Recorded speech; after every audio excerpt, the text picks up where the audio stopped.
Roller coasters don't last for long. You might wait in line for a few hours, but the ride itself only takes a minute or two at most. You scream down a few hills and lurch through some twists and turns and maybe even go upside down. But then the car screeches to a halt, and you stumble off feeling either exhilarated or maybe nauseated. But what would happen if you just kept going? It might be fun at first, but soon exhaustion would set in, and it would leave you feeling numb.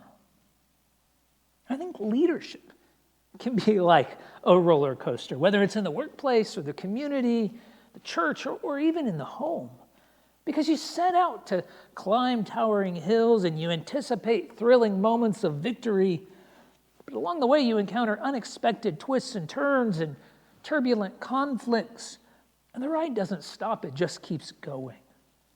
And so it can wear you down, it can leave you feeling numb and emotionally burned out.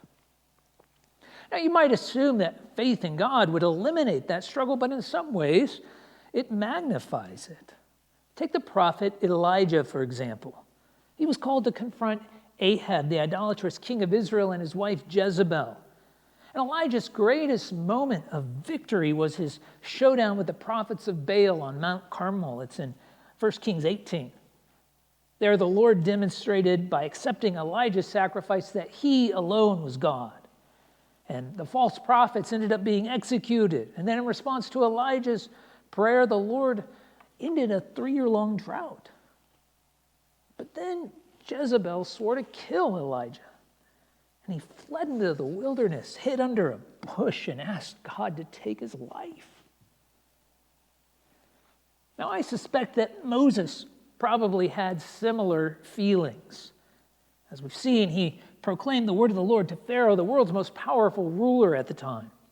And then the Lord worked through Moses to perform miracles and to free the people of Israel from slavery. He even parted the Red Sea.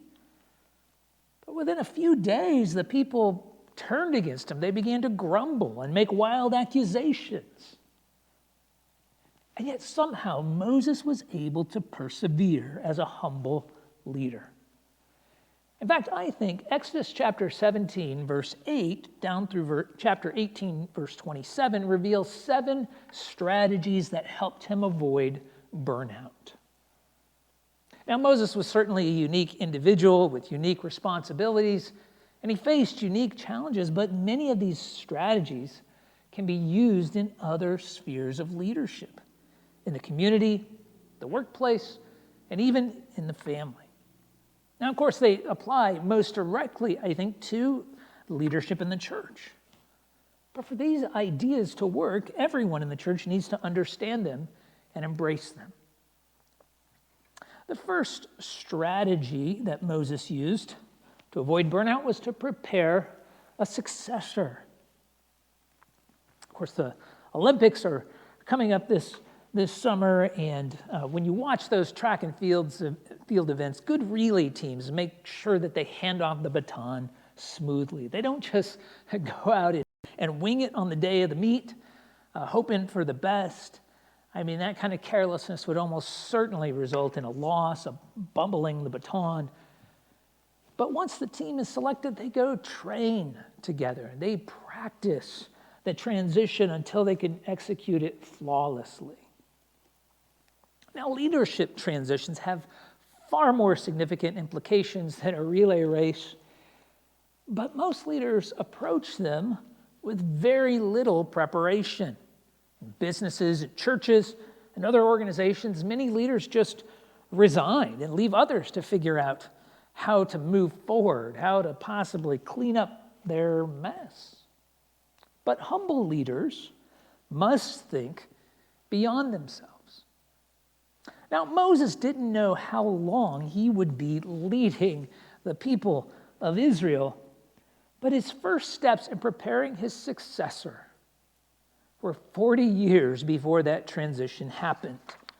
We read about it here in Exodus chapter 17, verses 8 through 10. It says, "Then Amalek came and fought with Israel at Rephidim.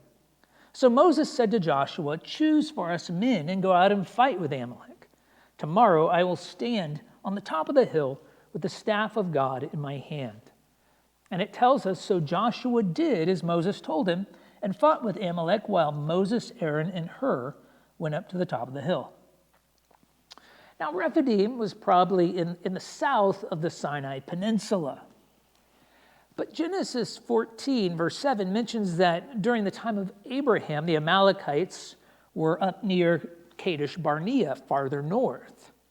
So Moses probably wouldn't have expected to encounter a raiding party at this point, and the Israelites had done nothing to provoke such hostility.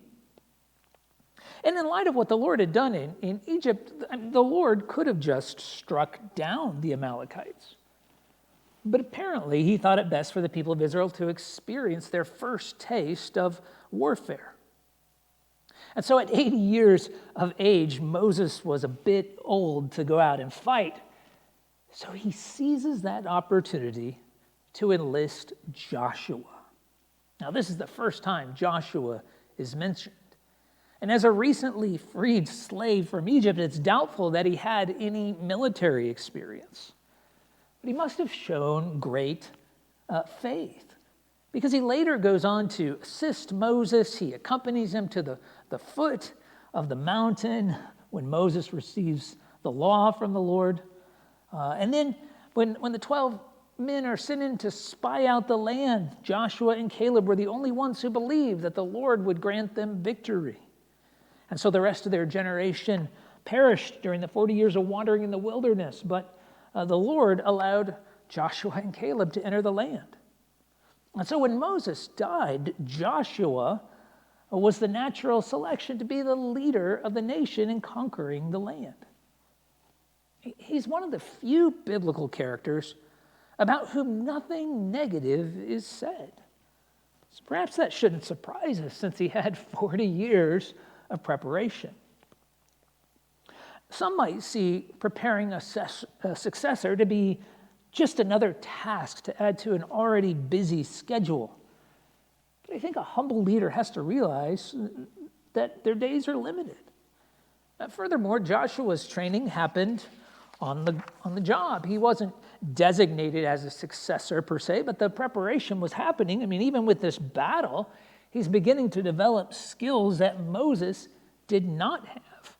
He was becoming a different type of leader, the kind that Israel would need in the future. And so afterward, he accompanies Moses, and he listens and he learns from his example. And I suspect, tying back into this whole idea of avoiding burnout, that his presence was a source of encouragement to Moses, that it kept Moses from feeling isolated and alone. Furthermore, training him kept Moses focused on the future rather than just the immediate challenges.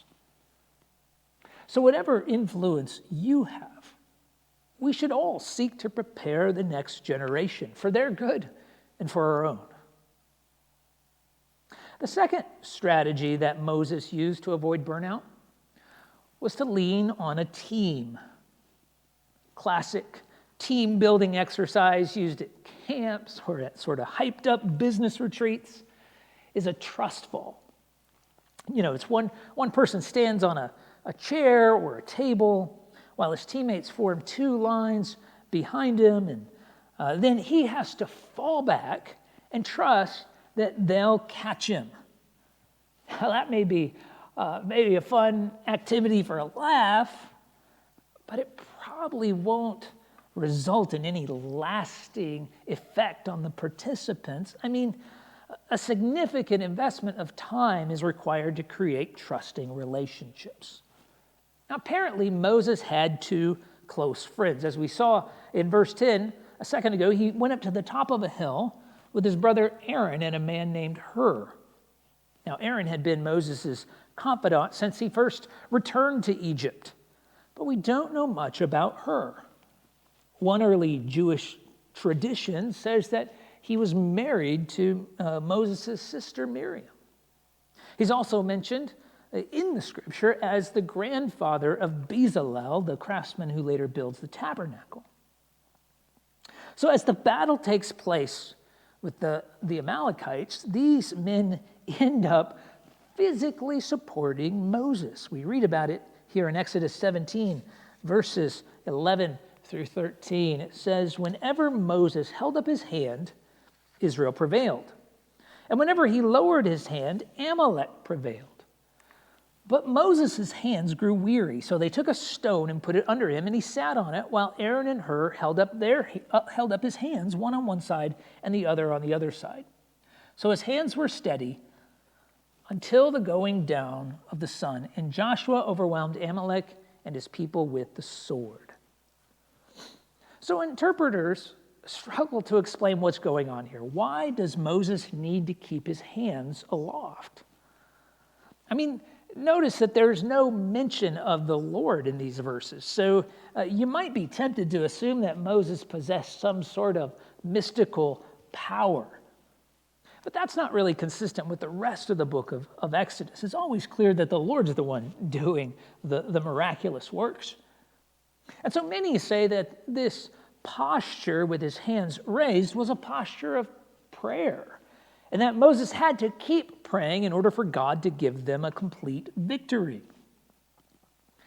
But there's no mention of prayer in those verses. Furthermore, you can pray in other postures. You don't have to lift your hands. So in the previous miracles in Exodus, the Lord chose to work through the hand and the rod of Moses. So perhaps no other explanation is needed than just to say God was demonstrating that the victory over Amalek came from the same source as the 10 plagues and the parting of the Red Sea. Now, in spite of that, here, Moses can't fulfill this task alone. As he grows weary, he needs physical support from Aaron and Hur. In their pride, I think some leaders refuse to admit any personal weakness or to accept any help. And yet we all have limitations. We all grow weary. And so we need people in our lives who will hold us up, whether it's physically, as in this story, or even just emotionally. Humble leaders lean upon others, and they're able to endure because of it. They're able to carry out God's work. Are you willing to accept help? And on the other hand, are you being that kind of supportive friend to others? The third strategy that Moses used to avoid burnout was to remember God's revelation. We use colorful flags and banners for a variety of purposes, whether it be decoration, celebration, identification, or even communication. But in the context of ancient warfare, a banner lifted high in the midst of the battlefield served as a rally point in the chaos. It helped you find your way back to the protection and strength of friendly forces. So after the battle with Amalek, the Lord instructs Moses to set up sort of a different type of banner that would rally Joshua and God's people in the future. We read about it in Exodus 17, verses 14 through 16. It says, "Then the Lord said to Moses, 'Write this as a memorial in a book and recite it in the ears of Joshua, that I will utterly blot out the memory of Amalek from under heaven.' And Moses built an altar and called the name of it, 'The Lord is my banner,' saying, 'A hand upon the throne of the Lord. The Lord will have war with Amalek from generation to generation.'" So Israel's victory over Amalek had to be remembered.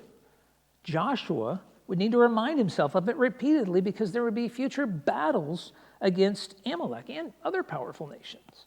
In fact, Amalek continued to cause problems for Israel for hundreds of years. Israel fought against them during the time of King Saul and King David. Even Haman, the antagonist in the book of Esther during Israel's exile, was a descendant of Agag, the Amalekite king that Saul refused to kill. But the Lord promises here that the Amalekites would ultimately be eliminated.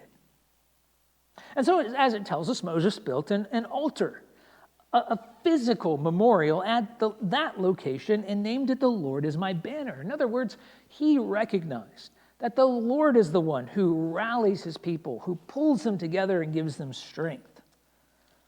Now, it's not exactly clear what he meant when he said a hand upon the throne. Some interpret that phrase as a description of Amalek's persistent opposition against God and his people.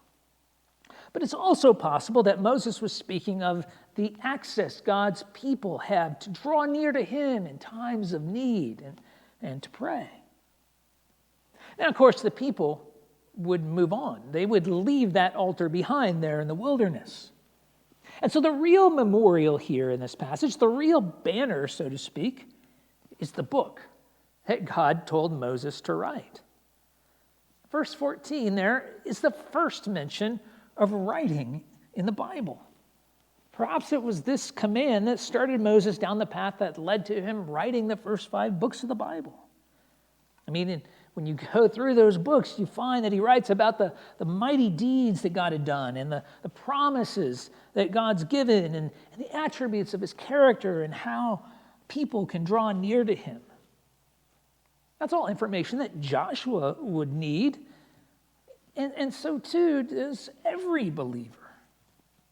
I mean, even Moses himself could look back to remind himself about who the Lord is. And so remembering God's revelation is vital for avoiding burnout. The fourth strategy that comes out in our passage is that Moses used the strategy of protecting his family to avoid burnout. Family relationships can be fragile. And I think the roller coaster ride of leadership can strain them in several ways. I mean, leaders can be so consumed by other demands that their family ends up being neglected. They can bring their frustrations home and fly off the handle at the smallest provocation. And when the family is part of the group being led, they also face the scrutiny and criticism leveled at the leader. They feel it in a deep way, a uniquely intense way. Others in that group might even place unreasonable expectations on them. So without careful protection, a leader's family can be torn apart. Now, Moses' wife Zipporah and their son Gershom were mentioned last in Exodus chapter 4, verses 24 through 26. They were traveling back to Egypt after the Lord had called Moses at the burning bush. And along the way, the Lord stopped them, and they were forced to circumcise their son. So at some point, we don't know for sure when, Moses decides to send Zipporah back to be with her father Jethro. It may have been right after that circumcision, or maybe it was sometime after they got to Egypt, and as the conflict with Pharaoh began to escalate. It may have even been after crossing the Red Sea, as the Israelites started to complain. But when we come to Exodus 18, verses 1 through 7, we find there the family's reunion with Moses. It tells us this: Jethro, the priest of Midian, Moses' father, heard of all that God had done to Moses and to Israel, his people, how the Lord had brought Israel out of Egypt. And it says, now Jethro, Moses' father-in-law, had taken Zipporah, Moses' wife, after he had sent her home along with her 2 sons. The name of the one was Gershom, for he said, I've been a sojourner in a foreign land. And the name of the other, Eliezer, for he said, the God of my father was my help and delivered me from the sword of Pharaoh. And so it says, Jethro, Moses' father-in-law, came with his sons and his wife to Moses in the wilderness, where he was encamped at the mountain of God. And when he sent word to Moses, I, your father-in-law, Jethro, am coming to you with your wife and her 2 sons with her. It says in verse 7, Moses went out to meet his father-in-law and bowed down and kissed him. And they asked each other of their welfare and went into the tent. So, of course, we learned of Gershom's birth and the meaning of his name back in Exodus chapter 2. But here we learn that Moses has another son named Eliezer. And I think what stands out here is that the name of both boys reflects their father's experience. Gershom meant sojourner, and Eliezer meant God is my help. And so we seldom give children meaningful names like that today, but our experiences still impact their lives. And so as leaders face hard times, nothing's more discouraging than seeing family members burdened or hurt by those leadership challenges outside the home. But as we see here with Jethro, caring family and friends can help protect a leader's family through prayer, through deeds of kindness, and even just giving them space to be a normal family. The fifth strategy Moses used to avoid burnout then was to celebrate God's blessings. Quarrels, complaints, and even just careless comments can hit a leader like cold water dumped on hot coals.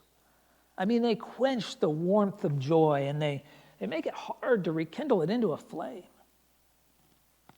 But an interested friend can help the leader remember and gain perspective and celebrate God's blessings. Conversations like that sort of draw the coals back together and reignite them. And so the arrival of Jethro has that effect on Moses. He's identified as the priest of Midian. Since the Midianites were descendants of Abraham through his wife Keturah, they may have worshiped the Lord. And it seems like Jethro almost certainly influenced Moses' faith during the 40 years that Moses was part of his household. And so Exodus 18, 8 through 12 describes their interaction on this occasion by saying this. Then Moses told his father-in-law all that the Lord had done to Pharaoh and to the Egyptians for Israel's sake, all the hardship that had come upon them in the way, and how the Lord had delivered them. And Jethro rejoiced for all the good that the Lord had done to Israel, in that he had delivered them out of the hand of the Egyptians. Jethro said, "Blessed be the Lord who's delivered you out of the hand of the Egyptians and out of the hand of Pharaoh, and has delivered the people from under the hand of the Egyptians. Now I know that the Lord is greater than all gods, because in this affair they dealt arrogantly with the people." And Jethro, Moses' father-in-law, brought a burnt offering and sacrifices to God, and Aaron came with all the elders of Israel to eat bread with Moses' father-in-law before God. So Jethro rejoiced in the Lord's saving work. I mean, prior to this conversation, it's possible that his heart may have been somewhat divided between the different deities that all the nations worshipped. He may have wondered if the Lord was really the one true God, but Moses' testimony here seems to confirm it to him. And so he celebrates his faith in the Lord, and he leads this feast with all of Israel's elders. I mean, after the conflicts they had endured, they all really needed to be reminded of the good things that the Lord had done. And so every leader needs someone like Jethro who will draw the focus back to God's blessings. The sixth strategy that Moses used to avoid burnout then was to heed wise warnings. Humble leaders have a hard time saying no. And so they can take on one responsibility after another till they're just overloaded. They can be like a car piled up with so much weight that it scrapes against the ground, that its tires rub against the fenders. And it won't survive for long, but those along for the ride may not even notice.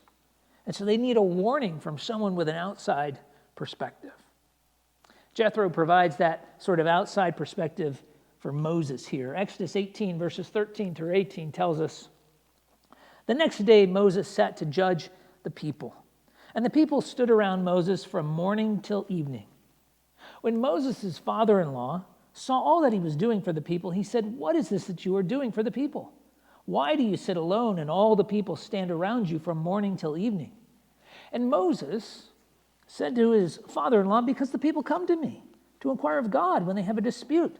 They come to me, and I decide between one person and another, and I make them know the statutes of God and his laws.' Moses' father-in-law said to him, 'What you're doing is not good. You and the people with you will certainly wear yourselves out, for the thing is too heavy for you. You are not able to do it alone. The word heavy here is the same one used back in chapter 17 about Moses' arms. Now, when Moses first tried to help the people, at 40 years of age, Exodus 2, verse 14 tells us that one of the Hebrews said, "Who made you a prince and a judge over us?"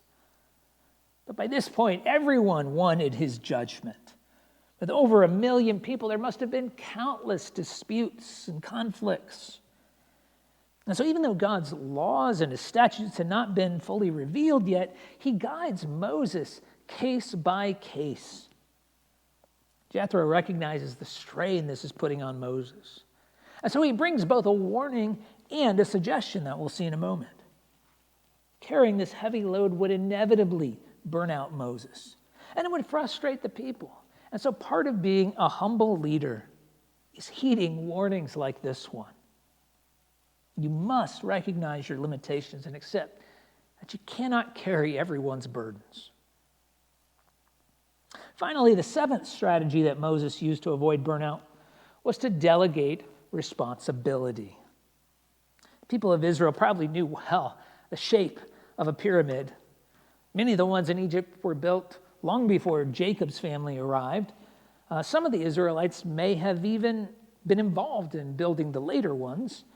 And they had left all that behind, but that familiar shape could still help them organize themselves as a nation. After warning Moses about the inevitable exhaustion of trying to judge every dispute, Jethro suggests a practical plan for him to delegate authority. Exodus 18, verses 19 through 23 tell us that he said, "Now obey my voice. I will give you advice, and God be with you. You shall represent the people before God and bring their cases to God. And you shall warn them about the statutes and the laws and make them know the way in which they must walk and what they must do. Moreover, look for able men from all the people, men who fear God, who are trustworthy and hate a bribe, and place such men over the people as chiefs of thousands, of hundreds, of fifties, and of tens. And let them judge the people at all times. Every great matter they shall bring to you, but any small matter they shall decide themselves. So it will be easier for you, and they will bear the burden with you. If you do this, God will direct you, you will be able to endure, and all the people also will go to their place in peace." So Jethro advised Moses to divide the responsibility for judgment in a pyramid sort of way. At the base, a leader should be designated for every 10, it says, and I assume that means households. They were then grouped into 3 more levels going up toward Moses. But you see, for this system to work, several requirements needed to be met. First, Moses needed to shift his focus from judging these disputes to teaching God's law to everyone. Then, secondly, he needed to select the right men, reliable men, men of integrity who genuinely feared God. And then the other point that I think is implied is that the people had to cooperate. They had to accept that they wouldn't have direct access to Moses whenever a problem arose. And so this shift was needed not just to give Moses relief, but for the nation to maintain peace beyond the life of Moses. So this plan was really the ultimate test of humble leadership. Would Moses be willing to allow others to lead? Because they might make wrong decisions. They might make bigger problems for Moses in some ways. But when we look to verses 24 through 27, it tells us there, "So Moses listened to the voice of his father-in-law and did all that he had said. Moses chose able men out of all Israel and made them heads over the people, chiefs of thousands, of hundreds, of fifties, and of tens. And it says they judged the people at all times. Any hard case they brought to Moses, but any small matter they decided themselves. Then Moses let his father-in-law depart, and he went away to his own country." So again, this transition was absolutely necessary for the nation. The Lord was about to reveal his law to them. In fact, the book of Exodus shifts to that focus in chapter 19. And so the people needed to trust and follow the Lord rather than relying exclusively upon a human leader. See, as helpful as human leaders can be, we must all stay focused on following the Lord, not a man. And so every humble spiritual leader must work toward that goal. So Exodus 18 serves as a fitting conclusion to our study of humble leadership from the life of Moses. He continued to lead the people of Israel for another 40 years, facing many other challenges that are recorded later in Exodus, Leviticus, Numbers, and Deuteronomy. But Exodus 1 through 18 has shown us how the Lord shaped him. From his amazing background and failed first attempt to his calling in the wilderness and the miracles that followed. Now, these are not just stories to be retold in Sunday school classes. Throughout our study, I've argued that the Lord wants us each to follow Moses' example of humble leadership in our family, our community, our workplace, in the church. And as we've seen today, for humble leadership to work, everyone must share the responsibility. Otherwise, someone will get burned out. So are you seeking to lead people in your spheres of influence? Now, of course, our focus has really been on spiritual leadership. And so the fundamental prerequisite of serving that way is that you personally know the Lord. It's not enough to just attend church, listen to Bible teaching. You must believe the good news that God is a Savior who sent his Son to redeem us from our bondage to sin and death. You must embrace that message and respond with praise for God, as Jethro did in our passage. If you want to learn more about leadership and salvation from a New Testament perspective, I would encourage you to read 2 Timothy chapter 2. If you're trying to lead and influence people for the Lord, are you getting burned out? Do you need to focus on one of these strategies that we've identified from the passage here? Or perhaps there are leaders in your life who are growing weary. Would you look for opportunities to support and encourage them? May God use us all for his glory.